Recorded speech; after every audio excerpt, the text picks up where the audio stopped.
Saktong alas 12 ng hating gabi, pinanganak ang 2025 New Year baby sa Fabella Hospital sa Maynila.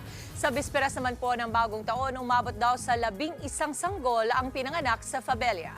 Nasa front na ng balitang yan, si mobile journalist Mary Mon Reyes. First New Year sa bagong hospital building. Unang 2025 baby at first-time mom at first New Year baby midwife catch experience. Napuno ng many firsts ang Dr. Jose Fabella Memorial Hospital nitong pagsalubong sa bagong taon 2025. Happy New Year! Happy New Year!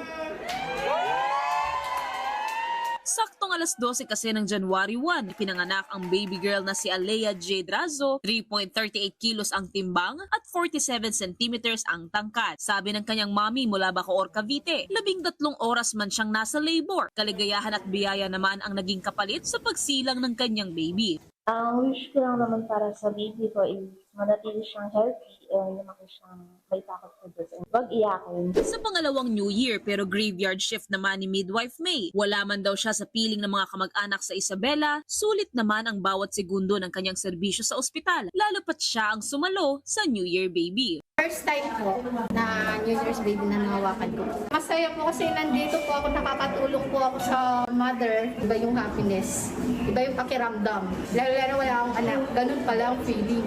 All hands on deck lahat ng doktor at medical personnel sa ospital para tutukan lahat ng nanganak at manganganak. 11 sanggol ang pinanganak nitong ika-31 ng December at 2 na ang bilang ng isinilang ngayong 2025 sa Fabella. Nakakapagod man daw ang trabaho, pero ang makita ang liwanag na bitbit ng mga sanggol sa paligid, happy raw talaga ang New Year. New Year babies, it means a new member of the family, some more blessings, new beginning, hope for our country. Mula sa staff ng Dr. Jose Fabella Memorial Hospital, Happy New Year!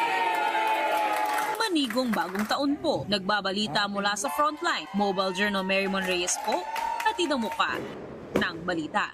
Mga kapatid, Dimples Romana po, kumpletuhin ang inyong umaga ng mga kwentong puno ng inspirasyon. Salubungin po ang bawat araw ng may ngiti at pag-asa. Kaya't mag-subscribe na po at mag-follow na sa aming social media pages ng News 5.